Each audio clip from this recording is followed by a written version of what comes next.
সুপ্রিয় শিক্ষার্থীবৃন্দ, এডুকেশনে তোমাকে জানাচ্ছি স্বাগতম। আমরা আজকে আইসিটি এইচএসসি আইসিটি তৃতীয় অধ্যায়ের লজিক গেটের যে এনকোডার পার্টটা আছে সেটা আমরা দেখব। ইতিপূর্বে আমরা এনকোডার 422 এনকোডারের পার্টটা কমপ্লিট করে ফেলেছি। আজকে আমরা মূলত 823 এনকোডার দেখব। 823 এনকোডারটা দেখব। আমরা ইতিপূর্বে লেকচার 9টি শেষ করে ফেলেছি। আজকে আমাদের 10 নম্বর লেকচার। ওকে, তাহলে চলো আমরা আজকে শুরু করি। আজকে আমরা যেটা দেখব সেটা হচ্ছে 823 এনকোডারের লজিক গেট ব্লক ডায়াগ্রাম দেখব। প্রথমে আমরা ব্লক ডায়াগ্রাম দেখব, তারপর হচ্ছে আমরা সত্যক সারণী দেখব, তারপর হচ্ছে আমরা কি করব, সমীকরণ বের করব সত্যক সারণী থেকে, এবং তারপর আমরা যেটা করব লজিক সার্কিট অঙ্কন করব। তাহলে চলো আমরা দেরি না করে শুরু করে দিই, যেহেতু আজকে আমাদের পার্টটা অনেক বড়। তাহলে প্রথমে আমাদের যে কাজটা করতে হবে, ওকে, তাহলে আমরা 422 এনকোডার করার সময় এনকোডারের ইনপুট এবং আউটপুট কিভাবে বিবেচনা করেছিলাম। আমাদের 2 টু দি পাওয়ার nt ইনপুটের জন্য আমরা আউটপুট পাবো কয়টি? আউটপুট পাবো nt। এখানে 8 হচ্ছে আমার ইনপুট। 8 ইনপুটের জন্য আমরা যদি 2 টু দি পাওয়ার 3 নেই, তাহলে আমার ফরম্যাট আসে 2 টু দি পাওয়ার n। বেসকে বাদ দিলে আমার n এর মান থাকে কত? 3। n এর মান থাকে কত? 3। আমরা যেটা প্রথম ক্লাসে দেখেছি, আমার n এর মান থাকতেছে কত? 3। তাহলে আমরা ইনপুট পাচ্ছি কয়টি? 8টি। আউটপুট পাইতেছি কয়টি? আউটপুট পাইতেছি 3টি। আউটপুট পাচ্ছি 3টি। যেহেতু আমাদের আউটপুট পাচ্ছি 3টি, তাহলে আউটপুট লাইনে ঘর হবে 3টি, ইনপুট লাইনে ঘর হবে কয়টি? 8টি। ইনপুট লাইনে ঘর হবে 8টি। আমরা আরেকটা বেসিক দিয়ে মনে রাখতে পারি। আমরা এখানে যেহেতু 8 ইনপুট সংখ্যা 8 আর 8 এর সর্বোচ্চ মান হচ্ছে কত? 8 যখন ইনপুট দেবো, এখানে আমার সর্বোচ্চ মান থাকতেছে 7। সর্বোচ্চ মান থাকতেছে 7। আর 7 এর বাইনারি মানে আমাদের কয় বিট লাগে? 3 বিট। আমরা বেসিক থেকে দেখার চেষ্টা করব যে আমাদের এখানে কি কি বেসিক আছে, সেগুলো আমরা কভার করব এখানে। ওকে, তাহলে যদি আসো আমরা দেখি, আমরা ইনপুট হিসাবে নেব I0, I1, I2, I3, I4, I5, I6, I7। যেহেতু আমরা 0 থেকে শুরু করেছি, আমাদের আউটপুট লাইনে সর্বোচ্চ আউটপুট হচ্ছে I7। এখন আমরা যেটা বলেছিলাম, আমাদের এনকোডার কি করে? এনকোডার যেটা করে সেটা হচ্ছে যে কোনো ভাষা, মানুষের ব্যবহৃত যে কোনো ভাষাকে সে কম্পিউটারের ভাষায় রূপান্তর করে। আর কম্পিউটারের ভাষায় রূপান্তর করা মানে হচ্ছে ওই ভাষার যে মানটা, ওই মানটাকে যে কোনো প্রসেস অবলম্বন করে সেটাকে কি করা? সেটাকে বাইনারিতে নিয়ে যাওয়া। ওকে, যদি সেটাকে আমরা বাইনারিতে নিয়ে যাই, তাহলে আমরা এই যে Y0, I1 অর্থাৎ 0তে প্রেস করলে আমার 0-র বাইনারি মান কত হবে সেটা আমরা আউটপুট লাইনে পাবো। 1-এ প্রেস করলে আমাদের আউটপুট লাইনে বাইনারিতে মান কত হবে সেটা পাবো। আমাদের 2তে প্রেস করলে আমাদের বাইনারি মান কত হবে সেটাও আমরা পাবো। আমরা 3তে প্রেস করলে আমাদের বাইনারি মান কত হবে সেটাও আমরা পাবো। 7-এ প্রেস করলে আমাদের আউটপুট লাইনে এনকোডার আমাদের কি আউটপুট দিবে কম্পিউটারে ব্যবহার করার জন্য বা কম্পিউটারকে বোঝানোর জন্য, সেটা আমরা এখানে দেখব। ওকে, তাহলে আসো, আমাদের আউটপুট লাইন যেটা হবে সেটা হবে O0, O1, O2। তোমরা এখানে চাইলে যে কোনো কিছু ব্যবহার করতে পারো, এক্স, ওয়াই, যা ইচ্ছা ব্যবহার করতে পারো, ওয়াই ব্যবহার করতে পারো, জেড ব্যবহার করতে পারো, কোনো সমস্যা নেই। এখানে মূল কথা হচ্ছে আমাদের এই যে মানটা 0, 1, 2 এখানে 3টাই আউটপুট, এখানে 0 থেকে 7 পর্যন্ত মোট 7টা ইনপুট। এটাই হচ্ছে মেন ইস্যু। আমরা এখন যদি দেখি, আমাদের ইনপুট লাইনে হবে I0, I1, I2, I3, I4, I5, I6, I7। ওকে, তাহলে আমার ইনপুট লাইনে কত পর্যন্ত ছিল?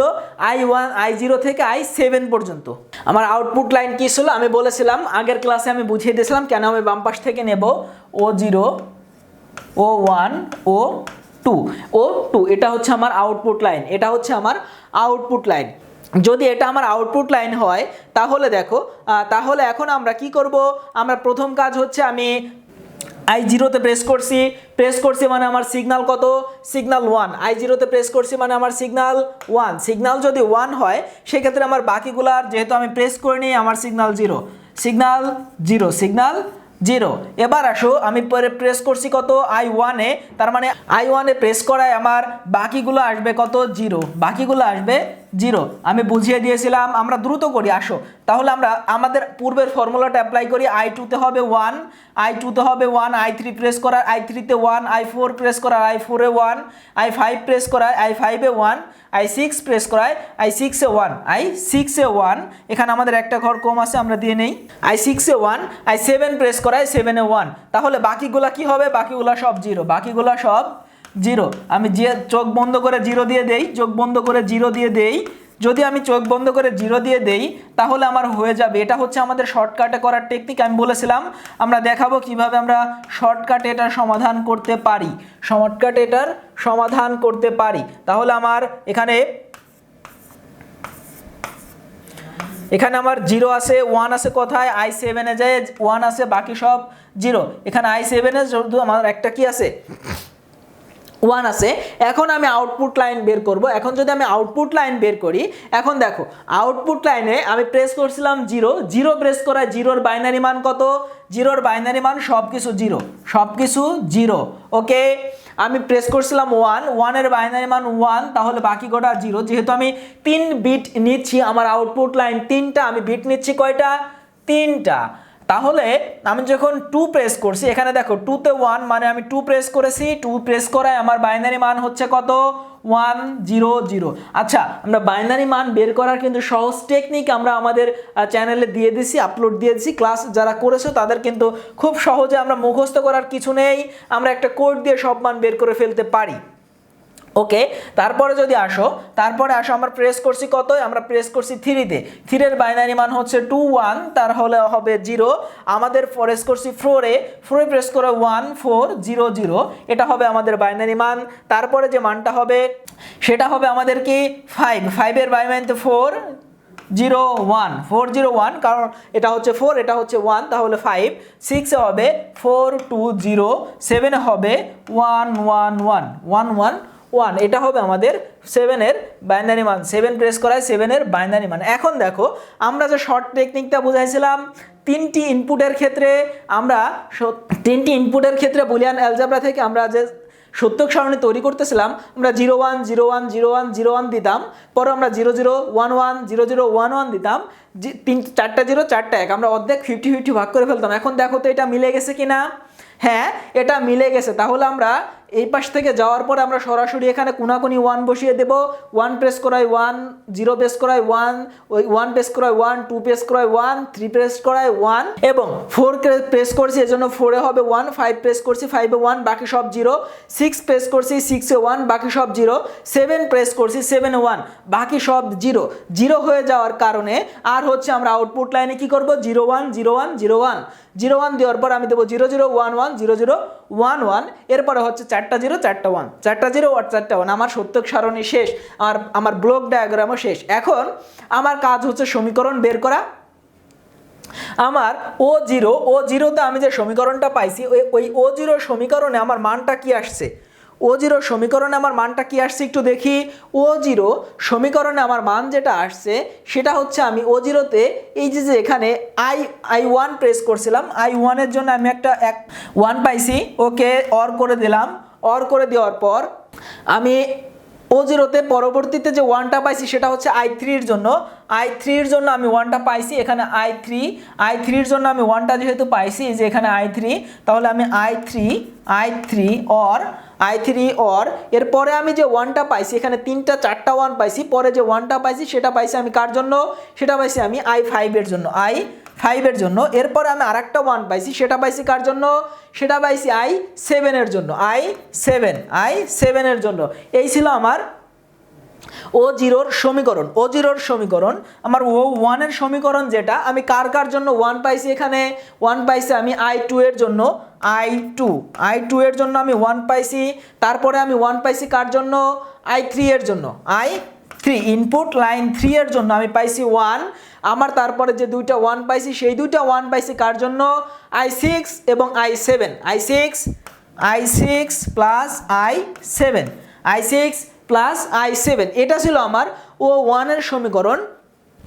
আমার O2 এর সমীকরণ যেটা, সেখানে আমরা কি পাইছি, লাস্টের 4টা 1 পাইছি, মানে আমি কত জন্য পাইছি, 4 5 6 7, এখানে দেখো 4, এখানে দেখো 5, এখানে দেখো 6 এর জন্য পাইছি। 7 নম্বরে এসে 7 এর জন্য আমি কি পাইছি, O2 তে 1 পাইছি। তাহলে আমি যার যার জন্য 1 পাইছি, যেহেতু আমার এটা করবে কি 1 পাইছি, অর করবে 1 পাইছি আমি যার যার জন্য, তারটার মানটাকে আমি বসাই দিই। তাহলে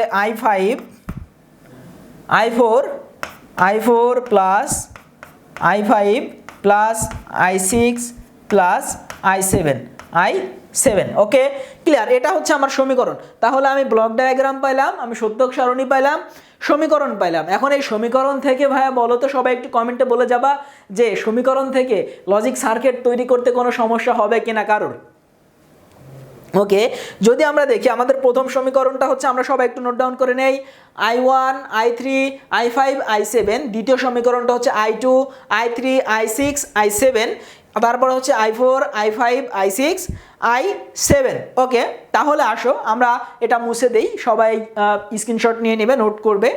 এটা মুছে দেওয়ার পরে আমরা যেটা যাব, আমাদের পরবর্তী স্লাইডে আমরা যে সমীকরণটা আমরা পূর্বে যে লজিক সমীকরণটা দেখে আসছি, সমীকরণটা লিখি। আমাদের সমীকরণটা ছিল এমন, আমাদের আউটপুট 0 এর জন্য পাইছিলাম I1 plus I3 plus I5 plus I7। তারপরে আমার আউটপুট 1 এর জন্য পাইছিলাম, আউটপুট 1 এর জন্য আমরা যে সমীকরণটা পাইছিলাম সেটা ছিল I2 plus I3 plus I6 plus I7। ওকে, তারপরে যেটা পাইছিলাম আমার O2 এর জন্য যে সমীকরণটা পাইছিলাম সেটা হচ্ছে I4 plus I5 plus I6 plus I7। কারণ হচ্ছে আমি লাস্টের 4টা যেই 1 পেয়ে গেছিলাম, 1 পেয়ে যাওয়ার কারণে আমার O2 তে আমার প্রথম 4টা 0 ছিল, পরের 4টা 1 ছিল, ওই জন্য পরের 4টা দিয়ে দিলাম। তাহলে আমি ইনপুট লাইনে কি পাচ্ছি, I0 I1 I2 I3 I4 I5 I6 I7। 7টা আমার ইনপুট লাইন কয়টা গেছে, 7টা গেছে, 7টা ইনপুট লাইন গেছে। আমরা আউটপুট লাইনে কয়টি অর গেট পাবো, 3টি অর গেট দিয়ে দেই। আমি আউটপুট লিখে দেই O0 সমান কি আমরা সমীকরণ পেয়েছি, I1 plus I3 plus I5 plus I7। এরপরে আমাদের আর একটা যে অর গেট ছিল, সমীকরণ ছিল, সেটা হচ্ছে O1 এর জন্য আমরা যে সমীকরণটা পাইছি I2 plus I3 plus I6 plus I7। অনেকেই মুখস্থ করা যাবে না কিন্তু কোনোভাবেই, মুখস্থ করলেই ভুল হবে।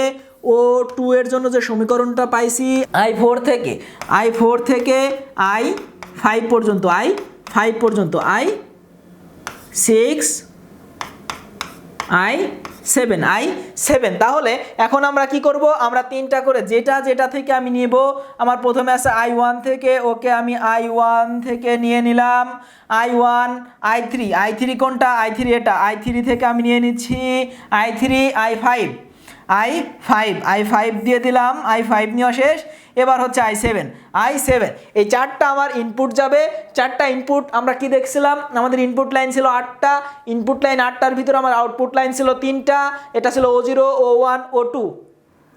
আমার 3টা আউটপুট লাইন ছিল, আউটপুট লাইনের O0 সমীকরণ ছিল I1 I3 I5 I7, অর্থাৎ input line 1, input line 3, input line 5, input line 7টাকে আমরা কি করছি, অর করে দিছি। অর করে দেওয়ার কারণে আমরা আউটপুটটা পেয়ে গেছি। এইখানেও সেম, আমরা সবাই নিজেরা করে ফেলি I2,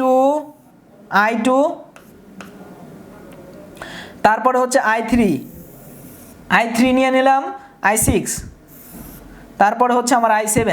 i7 এটা হচ্ছে আমার O1 এর লজিক সার্কিটের গেটটা। তারপরে হচ্ছে আমার যেটা i4 থেকে শুরু করে সবগুলা i4 5 6 7 এটা হচ্ছে আমার লজিক সার্কিট 8 to 3 এনকোডারের কি লজিক সার্কিট। আশা করি আমরা 8 to 3 যে এনকোডারের কাজ কি আমরা দুইটা ক্লাসের মাধ্যমে এনকোডারটা কমপ্লিট করলাম। এনকোডারের কাজ কি এবং কত ধরনের এনকোডার থাকতে পারে, আমাদের কিন্তু 16 to 4 এনকোডারও আছে। আমরা অত দূরে যাব না, অত বড় তো আমাদের এক্সামে আসবে না। আমাদের যে দুইটা আসবে সেটা আসতে পারে, সেটা হচ্ছে 4 to 2 বা হচ্ছে কি 8 to 3। তাহলে এনকোডারের কাজ কি? মানুষের ভাষাকে কি করা, কম্পিউটারের ভাষায় রূপান্তর করে দেওয়া। এনকোডারের কাজ হচ্ছে এইটা। যেহেতু কম্পিউটার বাইনারি ছাড়া অন্য কিছু বোঝে না, আমরা যে আমাদের ভাষার যেই শব্দটাকে ইনপুট দিচ্ছি সেটাকে সে বাইনারিতে রূপান্তর করে তার কাছে উপস্থাপন করতেছে। আবার যখন আমাদের কাছে উপস্থাপন করতেছে তখন সেটাকে ডিকোড করতেছে। আমরা ডিকোডার করার সময় এটা বুঝবো। তাহলে আশা করি আমাদের এনকোডার বিষয়টা কমপ্লিট। এনকোডারের সত্যক সারণী, ব্লক ডায়াগ্রাম, সমীকরণ, লজিক সার্কিট সবকিছু আমরা বুঝতে পারছি। আমরা এখন এটা মুছে দিচ্ছি। তাহলে আমরা এটাই ছিল আমাদের এই আজকের লেকচার পর্যন্ত। তাহলে আমরা আজকের মতো এখানেই বিদায় নিচ্ছি। তোমরা ভালো থাকো, সুস্থ থাকো, আই এডুকেশনের সাথেই থাকো। আসসালামু আলাইকুম।